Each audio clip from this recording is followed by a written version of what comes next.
Les Montpelliérains se sont offerts un mois de vacances.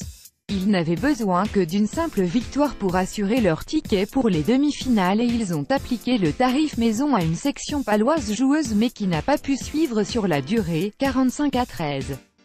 Le score était de 10-6 à la pause et MHR a pris le large au retour des vestiaires avec 5 essais de Cruden, 46e, Nadolo, 53e, Duplessis, 64e, Willems, 68e, et Picamol, 75e.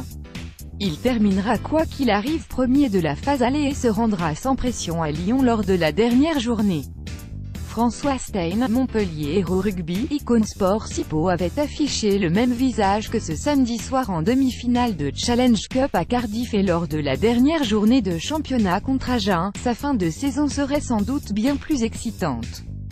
Dans l'obligation de réaliser l'impossible chez le leader pour croire encore à un barrage, la section n'a pas démérité. Elle aurait même pu faire douter les Héraultais en première période avec un peu plus d'efficacité dans la zone de marque et un monsieur Mineri un peu moins clément avec le leader.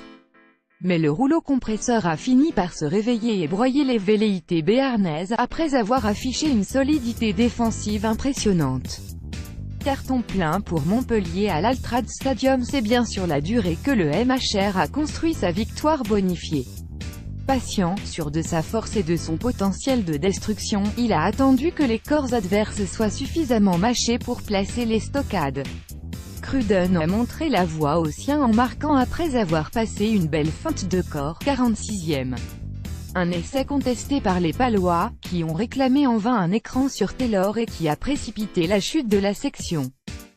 5 minutes plus tard, Nadolo a éteint tous ses espoirs, bien servi par Picamol en sortie de mêlée, 51e.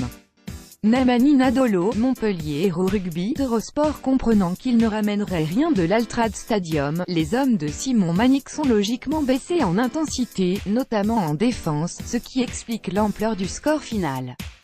Pau était la dernière marche d'une saison parfaite à domicile pour Montpellier et elle a été franchie sans encombre avec la grosse armada. 13 matchs, 13 victoires, avec bien souvent cette impression indéniable d'avoir écrasé ses adversaires. La seule bonne nouvelle pour les autres prétendants au bouclier de Brennus, s'il en est que le MHR ne jouera plus de matchs dans son stade fétiche cette saison.